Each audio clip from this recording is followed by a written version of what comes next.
Let's be honest, we don't know anything about our elected officials. They're hidden behind curated social media profiles and press releases to the point that they often seem barely human. We're here to break down those barriers and get under the hood of their real character. Our guest today is Bergen County Executive Jim Tedesco. My name is Scott Salmon, and this is Politically Driven.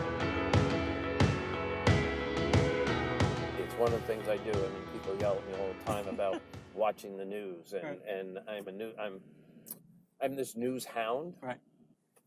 So Twitter was made for you? Yeah. Okay. Yeah. I love to watch the news. Right. I watch probably 3 to 4 news channels a day. Right. Now, was your family growing up? Were you an ABC family, NBC, or CBS?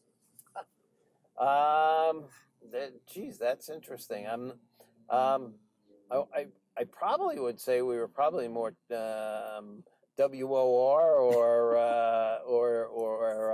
I don't remember what 11 was at the time, but it was those probably were more of the ones I watched as a young person. Right. As I got older, ABC kind of was where I did. I like to watch comedy shows. Okay.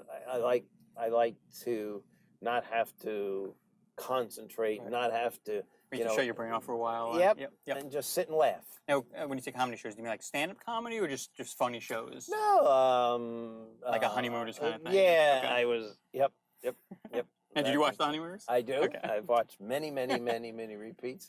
The Little Rascals I used to watch as a kid all the time.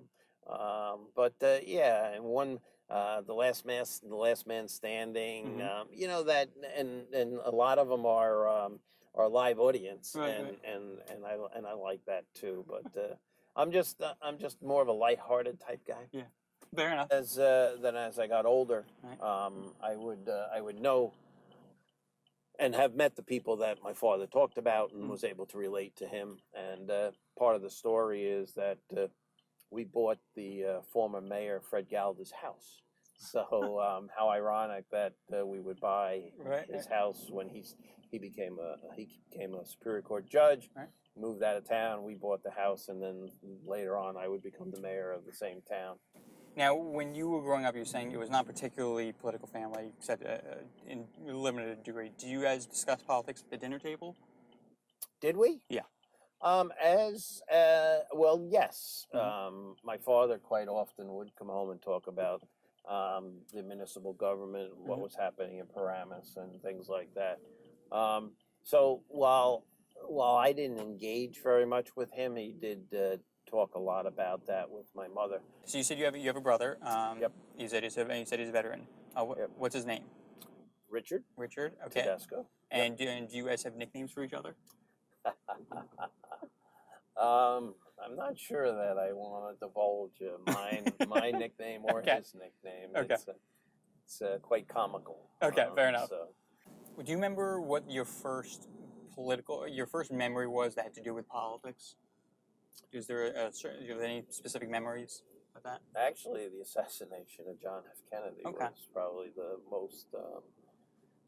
most profound impact I can relate to in regards to well, not political so much in nature, but from a politics side of the President of the United States being shot, and where I was, what I did, and where were you? I was in grammar school. Okay. I was in the 5th grade, and I remember walking down the hall. I remember I told this story just recently too, against the Betty Roy. I was going to the principal's office, and I don't remember what for. I'm hoping it was a good thing. Right. And I remember walking down the hall, and I happened to hear people sobbing and crying. Right. I got to the principal's office, and the secretary sitting behind this, I think it was a green desk at the time, metal green desk. That was back in the 50s, and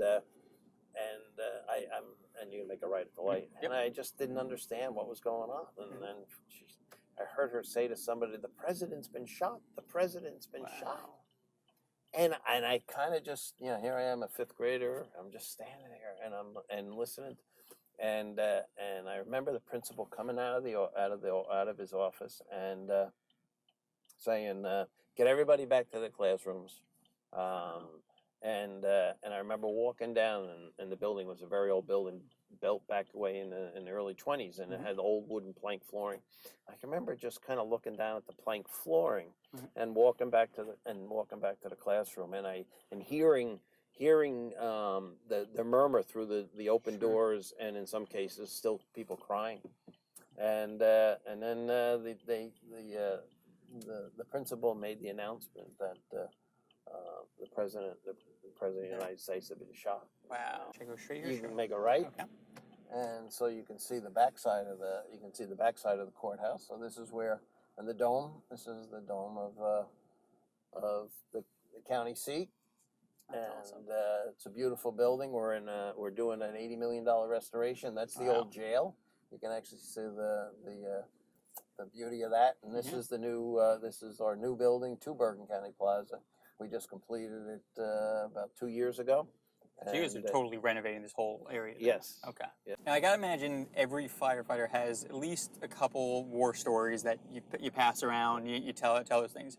Are there any stories that are just particularly memorable that really stick out to you? Of like, I was either that was amazing what I just did, or that I'm really proud of that, or anything like that just sticks out to you? And sorry, before you say, should I make a left here? Let's make a right. Make a right. Okay. So, I mean, listen. There's been a lot of amazing, in 42 years, a lot of amazing fire calls that I've gone on. Some very tragic. Yeah, I'm sure. Yeah. Some very funny. But we were in the marshes, and a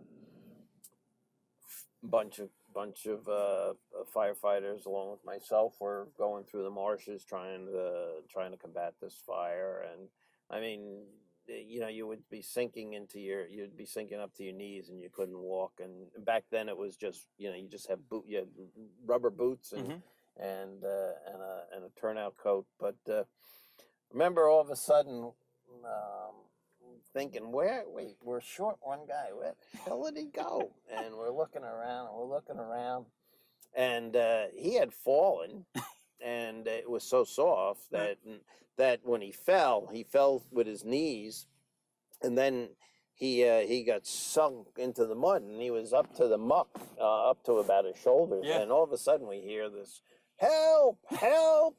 And we went back, and sure enough, there he was in his black muck. And Now, did he ever live that down? well, we made sure that he didn't. But it was so when you came upon him, you just saw, you had this little, like a head sticking out. you see this little helmet, and he had, I think he had a brush broom at the time, and he thought if he held the brush broom, it wouldn't let him sink into the muck. So now, in all four of the races you just described, you beat the odds in a different way from what you just described. Whether it was being one of presumably two Democrats that won, or beating an incumbent, or winning as a Democrat in a Republican area. What's your secret? Is there something specific that you do, or is there something specific you try to convey? What would you say is the reason that you've been able to beat those odds in each of those races? Besides working hard, because I work. You have to, otherwise it's not going to happen. Right. So I work really hard at an election. It's really about trying to show the people who I am and what I care about, and what my priorities are. My priorities are people. And if you can make people see who you are as a person, and listen, I have emotion. I sometimes well up. Sometimes I actually cry.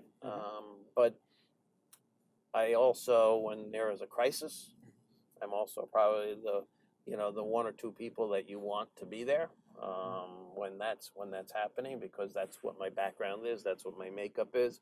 But I'm also I can think very quickly. I can plan quickly. And so those attributes, I believe, make for a good leader. Right. And I have no other reason to do it. I have a pension. I've lived, a very, very good life. I have grandchildren. I have children. I have a house. I don't need medical benefits. I don't need all the things that a lot of people think that you get elected for, because that's why you're doing it. I actually get elected. I run and I got elected because I can make the people understand and see who I am as an individual. And when they know me, most people will say, wow, you know what, you're a really nice person. That's what we want. And that's the type of people that we want in government. And so, I've never lost the race. I don't have anything to knock on here, but I don't plan on losing this one. And it's good to know as I go around the county, listening to the people that they believe that the county's in a good place. And whether you're a Democrat or a Republican, you can see one of my signs right up here. Whether you're a Democrat or a Republican, people say to me, it's not about what party you belong to, it's about what you do. And I'm happy that many people say that about me, that, you know what, you're not a politician. Well, I don't consider myself a politician. I consider myself an elected official. And with that, I try to do things every day that help people. So those signs, is it ever weird seeing your name like that, or like a billboard or something like that? For me, I always thought that the strangest part of my campaign when I was running was, should I make a left up here? Get in the middle and we'll go straight. Okay. I always thought the strangest part for me was when there was a point when I ordered 15,000 pieces of literature and it had my face on all 15,000 pieces. I'm thinking to myself, this is weird. That I have just this huge stack of pictures, and there I am. Is that ever strange for you, seeing like that? So what's better is when my grandchildren drive around the county with my daughter and say, "There's Papa's picture." and not only on the 4x8, I was the one that started the 4x8s here. There not really ever been a 4x8 kind of sign around the county. 4 years ago, it was one way to get my name recognition out there, so we started these 4x8s. But more so on the electronic billboards, when my grandchildren drove up Route 17 and saw Papa's face up on this giant billboard, they were just amazed. and so for me, that's more. That's pretty awesome. Yeah, and all of a sudden, somebody will say, "Hey, I saw your sign in Edgewater. I saw it in Fairview. I saw it in Mahwah. I saw it in Northvale." So it's that's amazing. That's funny. It is.